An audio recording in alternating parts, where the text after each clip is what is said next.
Amen.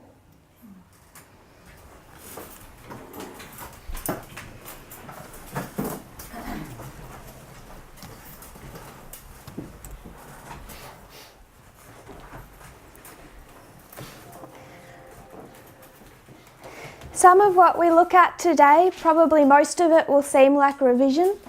It's things that were covered in Arkansas but also going back to Italy.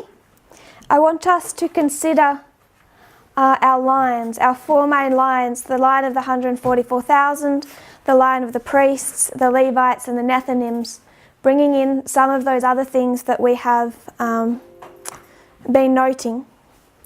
So if we consider the line of the 144,000,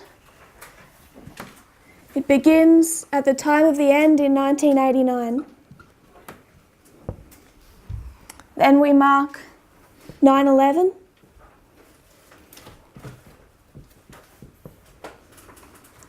Our next waymark, Sunday law.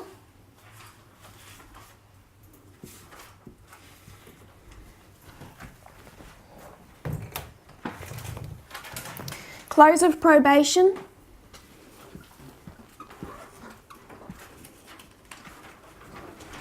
And second advent.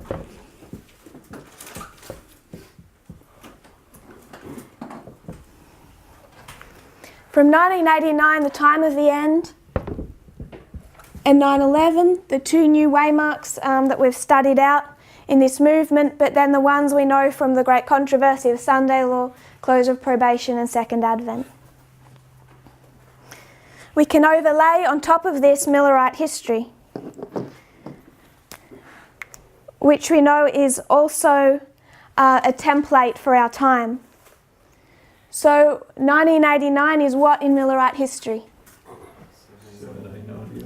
1798, also the time of the end from Daniel 11 verse 40. 9/11, what is 9/11? August 11, 1840. What I want to note, because we're developing a particular theme, I want to note April 19. April 19, 1844. Sunday law is what in Millerite history? July 21, 1844, the Boston camp meeting. Close of probation, October 22.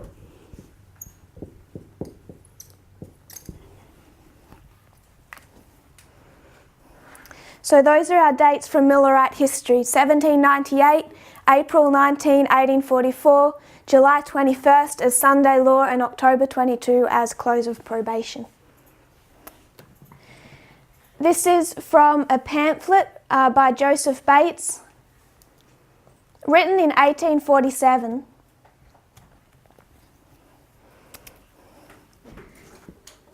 So it's 1847, J.B. Joseph Bates, BP 2, 72.1, but I'll just read this one out for you.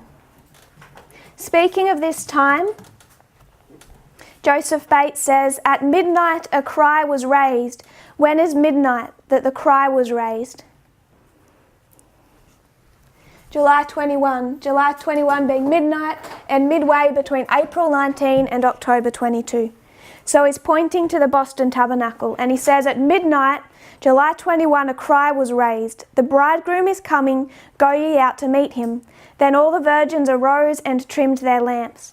We have already shown that the tarrying time for the bridegroom by the prophetic period was 6 months, beginning the 19th of April down to October 22, 1844. The midnight of this dark, stupid time would be about July 20th. He's off by 1 day. Samuel Snow gave the true midnight cry in the tabernacle in Boston at this time, and it was received by the virgins in a different light from what it ever was before. He says he had been trying to make people believe it before, but without effect. But now it began to move with rapid progress. God was giving the light by his Spirit." Next paragraph. At midnight, in the dead of the night of this tarrying of the bridegroom, the cry was raised, which caused great agitation and excitement, looking with unparalleled interest at definite time, 10th day of the 7th month. This is Boston. Next paragraph. A camp meeting was held in Concord, New Hampshire, somewhere about the 1st of August. Here, as we afterwards learned, the cry resounded throughout the camp. On the 12th of August, another was held in Exeter, New Hampshire. On my way there, something like the following seemed to be continually forcing upon my mind. You are going to have new light here, something that will give a new impetus to the work. So he's marked 3 camp meetings. He's begun by marking Boston.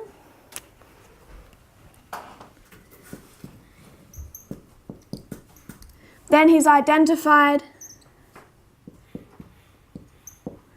August 1 as Concord. And then beginning August 12, I know Samuel Snow doesn't arrive there till the fortnight of the 14th, but he marks August 12 as Exeter. So 3 camp meetings from the beginning of the midnight cry through to the waymark we would associate with it from July 21 at Boston, August 1 Concord, August 12 Exeter.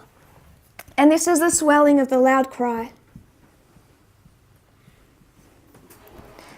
Boston and Exeter, this isn't new information, but Concord is what I want to spend a reasonable amount of time on this evening. So we have here 3 dates which compose the swelling of the loud cry. It begins in Boston, swells, reaches Concord, swells, reaches Exeter. And then we know that this all takes us to October 22, the close of probation. So we understand that the line of the 144,000 is a template. And we use that template to give us the line of the priests, which should mirror the line of the 144,000. 1989 marks the time of the end. We have 9/11, but here is where it becomes a fractal. After 9/11,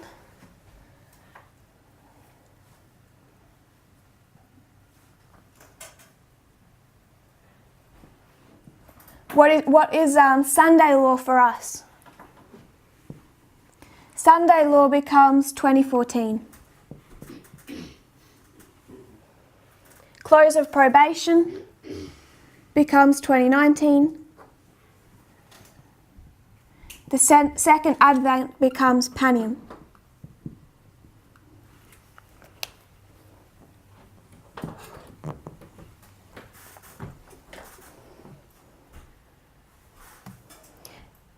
So then what should we see between Sunday law and close of probation? We should see 2014 marking Boston, and then we need to note Concord and Exeter. And we understood from the lines that we were marking, I won't go back to prove it, that we can mark Concord as 2016, and it becomes a waymark on our reform line, as does 2018. And this, just like in Millerite history, marks the swelling of the loud cry message. This is Boston,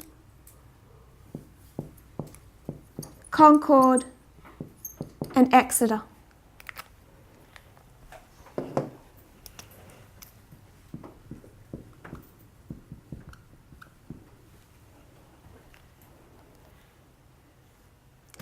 It's 2016, this waymark, that I want us to particularly consider.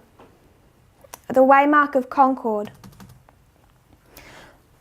What does the word Concord mean? Because it's a name, but it's also a word. If you look it up in the Webster's 1828 dictionary, as you have in your Ellen White app, it'll tell you that the word concord means an agreement between persons union in opinions, sentiments, views or interests, peace, harmony. Concord means an agreement between things, a suitableness, a harmony. It's a compact, an agreement by stipulation or a treaty. Concord means to be in unity. It's used only once in the Bible. If you'll look up 2 Corinthians 6:15.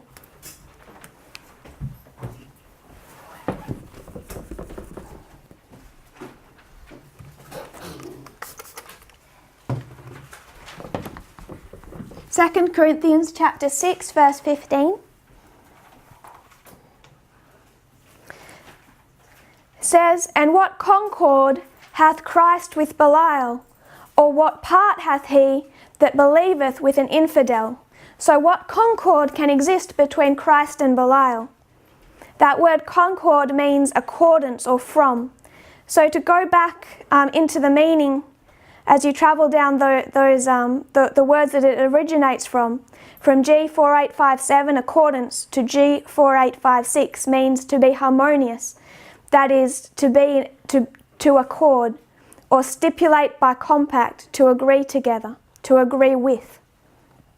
To go back, another word takes you to sounding together, to sound alike. That is figuratively accordant. To go back, if you go right back, it comes from two words. The first word it denotes a union. The second word means a tone. So if you think in music, when you have a tone the tones are in two different tones, they're in accordance. They are sounding the same. They're both giving the same tone. They're in agreement together. And you can know in a musical piece when two notes are not in the same tone. They're not in concord. From Thayers just means quite simply to agree together, to agree with one another in making a bargain, to make an agreement. So we have something that can mean a treaty, an agreement, union or harmony. You had a question, Mrs. Bennett. Do you mean a chord? C-O-R-D. In music you've got a chord? Yes. But it's a different note? Yes. Okay. So you have more than one chord, Yeah. but these are concord. These are two notes that sound the same. And as Thayers, they agree together. So it can mark a treaty, an agreement, or its official union, its harmony, which again brings you back to the concept of music. So why could 2016 be marked as Concord? Who is in Concord in 2016? Remember, it's a battle. It's the first of 4 battles, and who's in Concord? The King of the North and the King of the South are in concord. What concord hath Christ with Belial?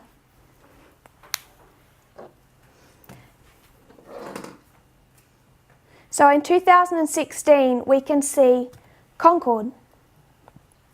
So we accepted 2016 as a prophetic waymark. This movement in 2016 also we can identify in internal work. In 2016, in those last couple of months, at the same time as Donald Trump was being elected as the last president of the United States, at the same time he was going into battle with the West, side by side with the King of the South. Internally, we had the message of Raphia and Panium, and the message that Sister Marie presented this morning on Daniel chapter 11, all but the last 5 verses, when we look at the history of Daniel chapter 11, that came into the movement in 2016. So we can see the development of the Midnight Cry message. It's at Concord that we identify Raphia and Panium.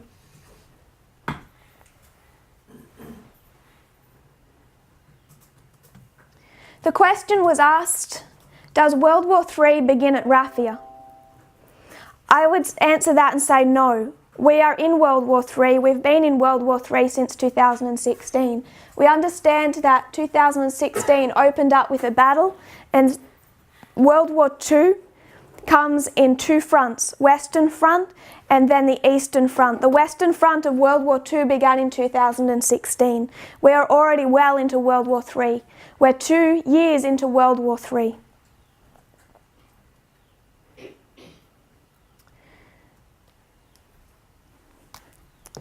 So the message of 2014 developed into the message of 2016. So then let's consider the fractal of the Levites.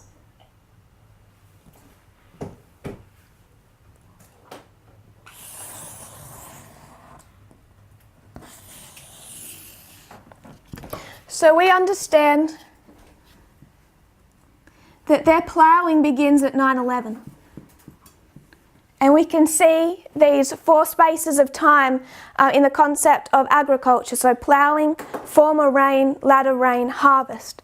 So 9/11 to 2014 is the ploughing of the Levites.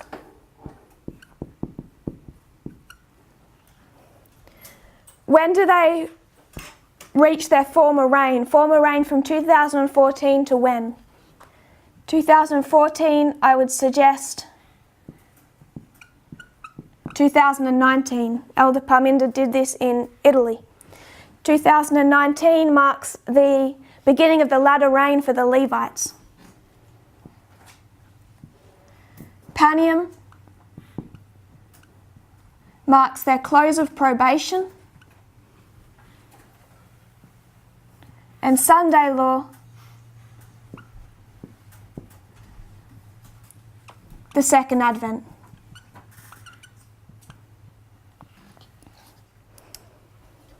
This is when we have to go into a little bit of revision of what was covered in Arkansas. So we have already identified the waymark between Panium and Sunday law, symbolised by the number of the 273. That is where the study of Acts 27 turned into the study of Pyrrhus.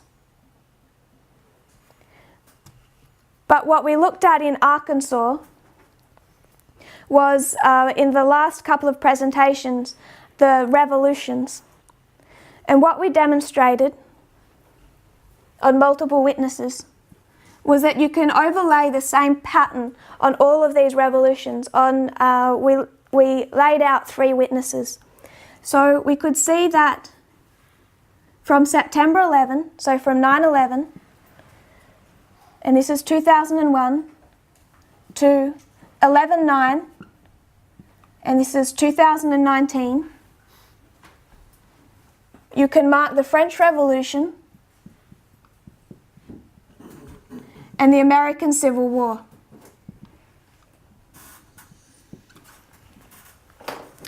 What I want to do is draw this out as a template. So I'm going to erase 9/11, you can keep it there in your minds, and just call this first period revolution.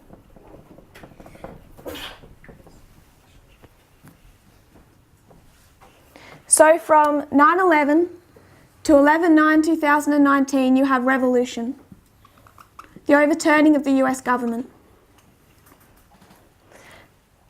Then we marked a period of preparation that took us into the following year. And at this point in the following year, all the enemies of the power that came out on top during this revolution unite together, and you see counter-revolution. So first of all, revolution. Those revolutions all take you to an 11/9, a common focal point. Then you see a period of preparation taking you into the following year. The following year, all those opposing forces come into unity, and you see a counter-revolution.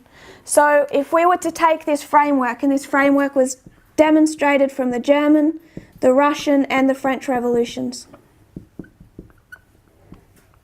all had the same framework. If we take that and make application, we understand that the revolution began at 9/11. 2001 ends 11/9, 2019. Then we see a period of preparation that takes you into counter-revolution. That counter-revolution on 3 witnesses is 2020.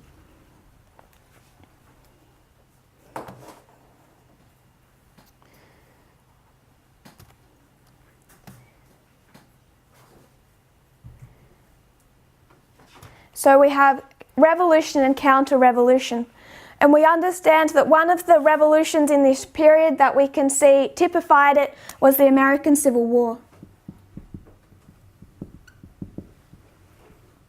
A completely separate line of thought that brings us to the same conclusion is the number 245, when we halved the number of the 490.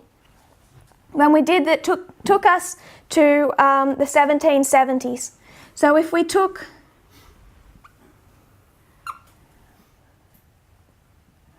I'll just do a quick summary.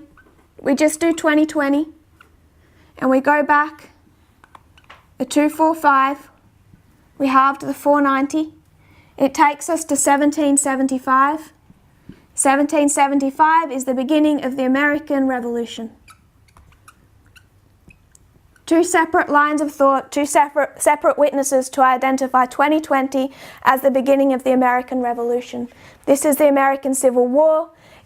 Donald Trump rises up as a dictator. His enemies come into unity and prepare for counter-revolution the following year.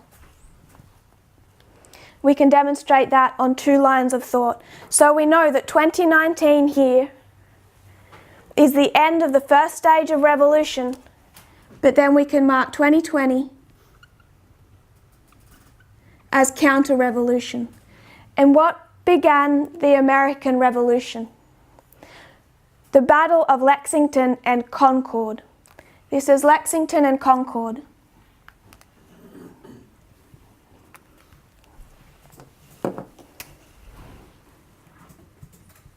This is the shot that was heard all around the world that sparked the American Revolution.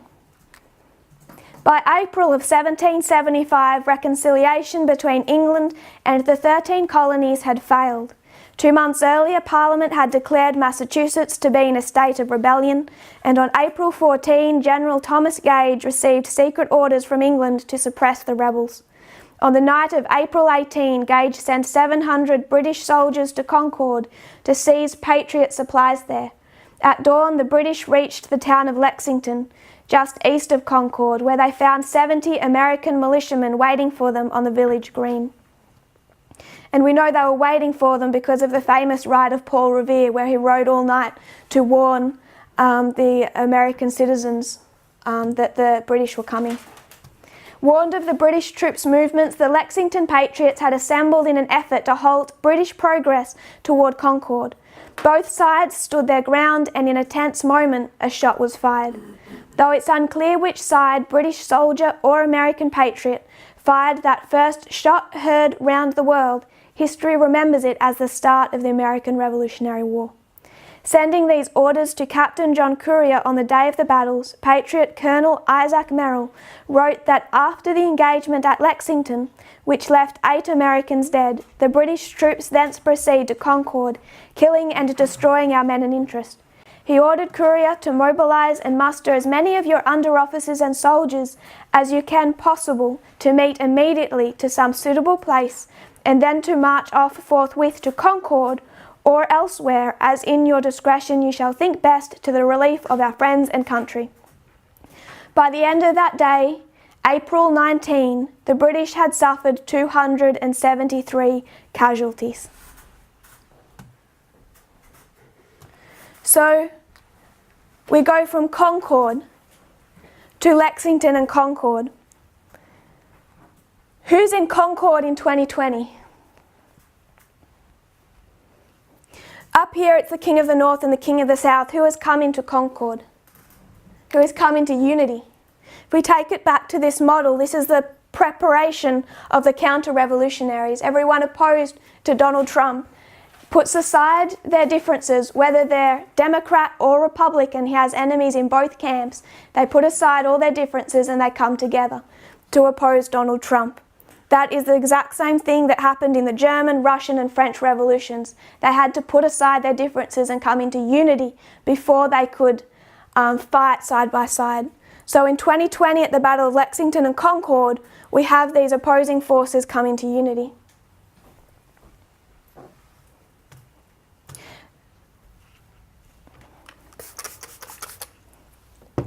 What I'm hoping we see is that there are various symbols for the one-way mark, and that one-way mark threads through our reform lines.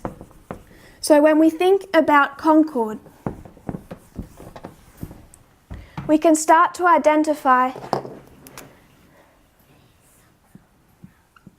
various symbols.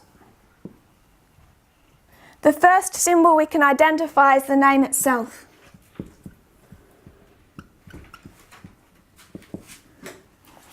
Coming into agreement or a treaty. Then we can identify, after Concord, now we have Lexington added to that.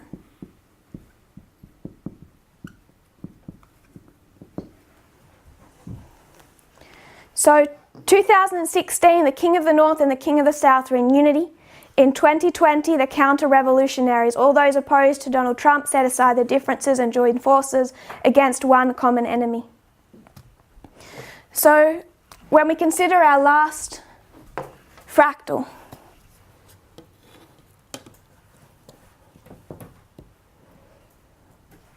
and this becomes about the Nethinims. When do they begin to be ploughed? Their ploughing begins in 2014, which is one of the reasons I think we are seeing the world so stirred up at the moment. I think God has a purpose in what He's doing. He's ploughing the world. 2019, they begin their early rain.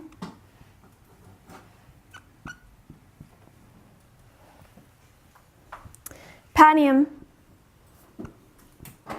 is their Sunday law. And I don't want us to get confused on terms, but if we mark Sunday law for the Nethinims, it is their close of probation.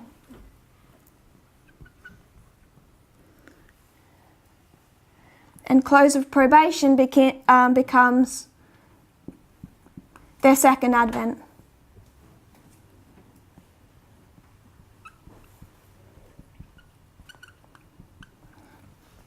So where did the study of Pyrrhus begin?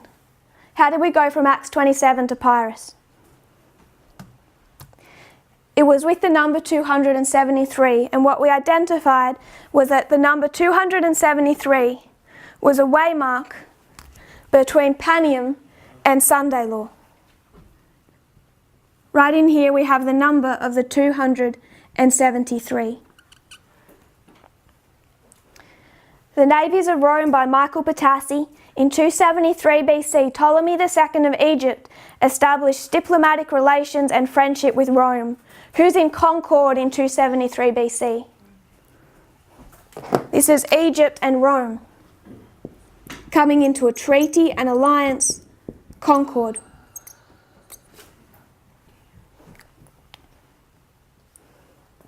So what I'm hoping we see is that this is the same waymark threaded, almost knitted, sewn through all of our reform lines, all of the fractals of the line of the 144,000.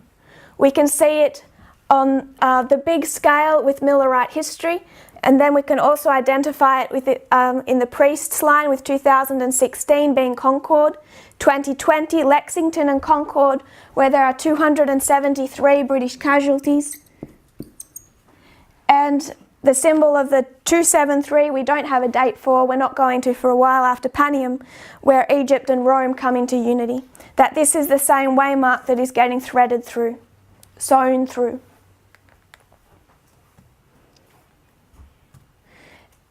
Another thought worth considering.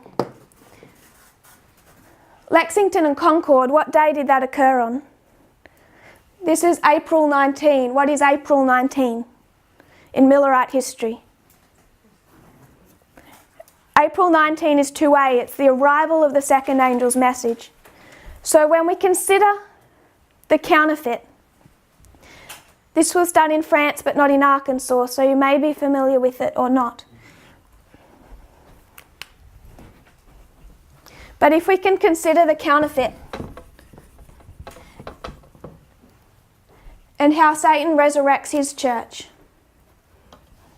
First of all, we'll look at the true. Let's look at Millerite history. We have 46 years from 1798, which is the time of the end, through to 1844. This is 46 years. And Ellen White says it's the history of 7 thunders that occurred under the first and the second angel's message. And then the third starts October 22, 1844, and it travels through history. You can take that third angel's message and you can cut it and you can bring it into our history, or you can see it running through history from 1844 onwards. You can juggle that third angel's message in a couple of different ways. So when we looked at the counterfeit, we identified that 1899 was the time of the end for the counterfeit. It's the rising up of Eugenio Pacelli, who later becomes Hitler's Pope. You can mark a lot in 1899. And we identified that this is 46 years from 1899 to 1945. The 46 years of the resurrection of the papacy. And what I would like to suggest is that this is the history of World War I and World War II. And that you can mark World War III beginning in 1945 with the Cold War. Now you have USSR, Communist Russia, against the United States in 1945. And you can mark the Cold War running through history. And that's what we began to identify in Arkansas. So we can take this concept of World War III, we can see it in 1945, or we can cut it, we can see it in 2016. You can see it in a couple of different ways, just the same as we can juggle the concept of the third angel's message, because it is a counterfeit of the third angel's message. If you look at the resurrection that happened to the papacy under World War I and under World War II, that will make more sense.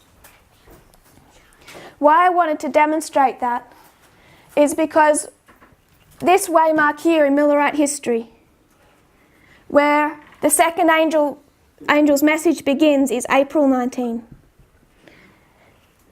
So if we take that down to the counterfeit, World War II begins not literally in this history, but as a symbol, 2A, the arrival of the Second World War can equal April 19. And it's this same waymark that marks 2016, 2020, and down here, it's this same thread that gives us April 19. Because what is 2016? It's the beginning of World War II in our line. It's 2A for the counterfeit. In our reform line, this is symbolised by April 19.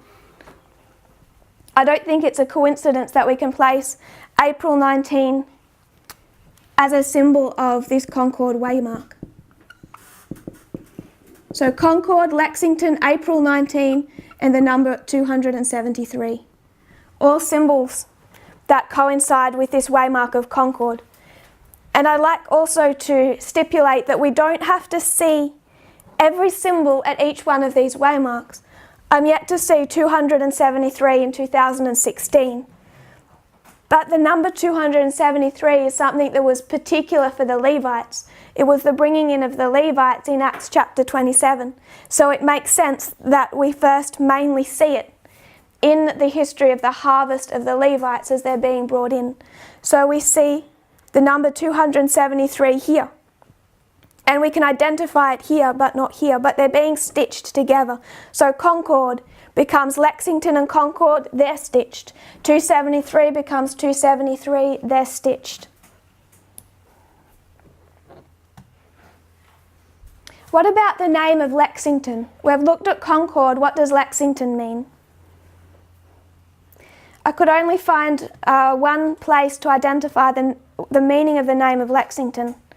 And it says that Lexington means town of the new law. the town where a new law is passed. A law or a decree. Now we have a decree marked.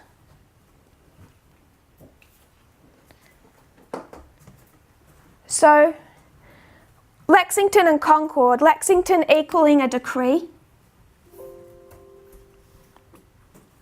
marked in 2020. What is 2019 to Panium for us? For priests. Close of probation to second advent. Between close of probation and second advent, we can mark a decree. Question. On the line of the 144,000, which the priest is an accurate example of, between close of probation and second advent, do we mark a decree? Yep. I'll read from the Great Controversy, 615.2. GC 615.2.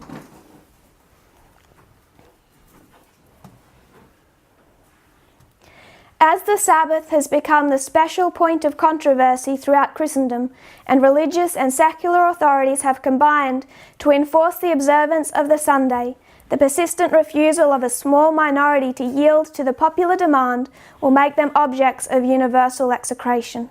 It will be urged that the few who stand in opposition to an institution of the Church and a law of the state ought not to be tolerated, that it is better for them to suffer than for whole nations to be thrown into confusion and lawlessness. The same argument many centuries ago was brought against Christ by the rulers of the people. It is expedient for us, said the wily Caiaphas, that one man should die for the people and that the whole nation perish not. This argument will appear conclusive, and a decree will finally be issued against those who hallow the Sabbath of the fourth commandment, denouncing them as deserving of the severest punishment and giving the people liberty after a certain time to put them to death. So what we have marked between the close of probation and second advent of the 144,000 is the death decree.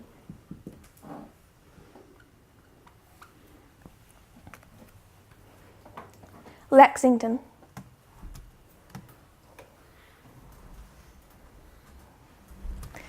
So can you see how this is stitched together? Concord of 2016 becomes Lexington and Concord of 2020, marking the beginning of counter-revolution. We have the 273 from Egypt and Rome, and at each you see Concord, this unity. So unity between the King of the North and the King of the South, unity between the counter-revolutionaries, unity between Egypt and Rome, and complete unity against God's people. Go to GC 640.2. Is this the only waymark we see between close of probation and second advent? GC 640.2.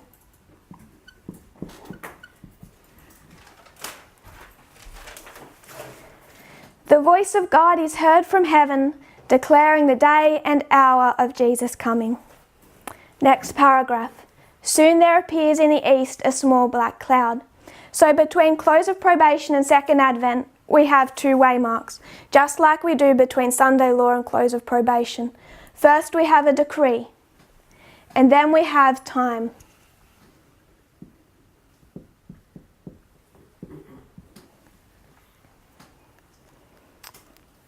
First you have Concord, and then you have Exeter.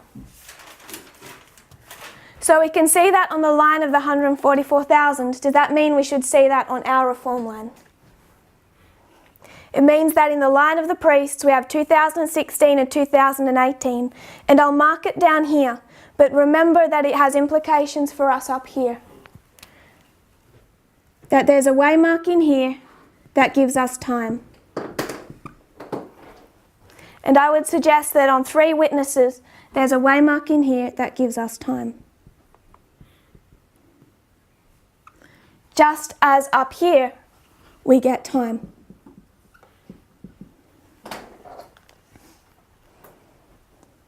So question, when do we have time for Panium?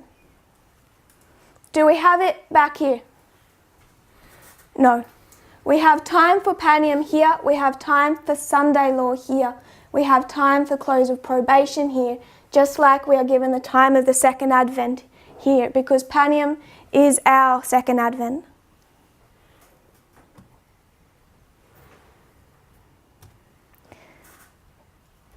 Why would God not give us future time? Why would that not be the focus? Is Panium our test, or Sunday law our test? These are not our tests. It's like going through schooling and university. You're not going to sit a university degree before you've passed high school. They're progressive. All God needs us to pass is November 9, 2019.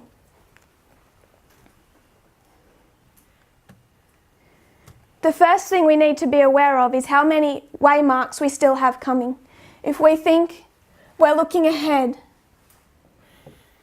and we see 2019 and then we see something in the future and think that must be Panium. We have waymark, Panium, waymark, Sunday law, waymark, close of probation, waymark, second advent. How many waymarks do we have to contend with? 12 past Raphia. So we need to be careful when we're looking ahead to know what we are identifying.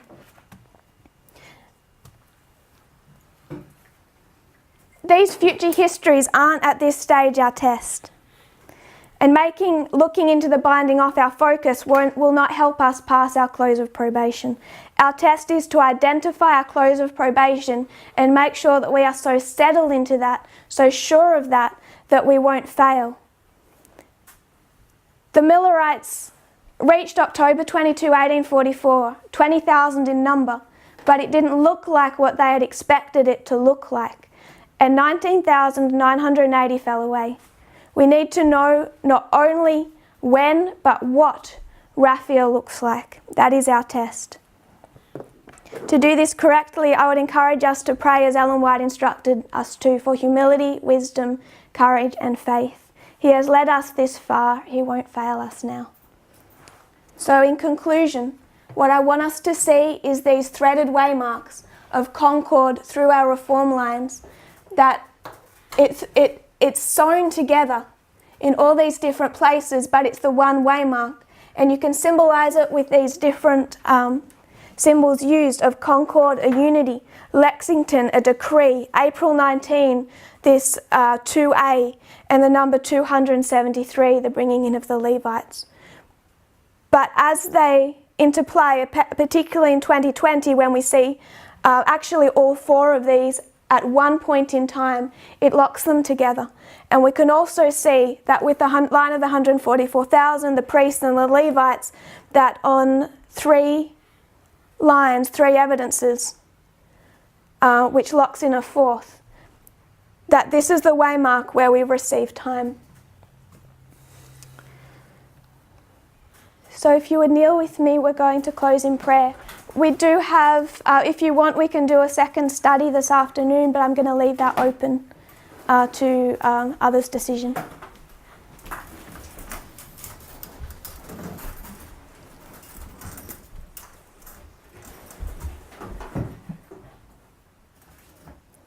Dear Father in heaven, thank you, Lord, for all of our blessings. Thank you for the light you have poured on your people over these last 29 years, Lord, how you have led us as a movement and individually, Lord, to be at this place, either here literally, Lord, or figuratively, as people gather all over the world, that we are here at this point in time, Lord, to take part in this work. I pray that you'll prepare us in mind and in heart, Lord, to really imbibe these truths, to know firmly what we believe, that we won't be shaken. Lord, may we be inspired to study and to dig for hidden treasure, Lord. Please prepare us. May no head bowed fail the litmus test that comes. In Jesus' name I pray. Amen.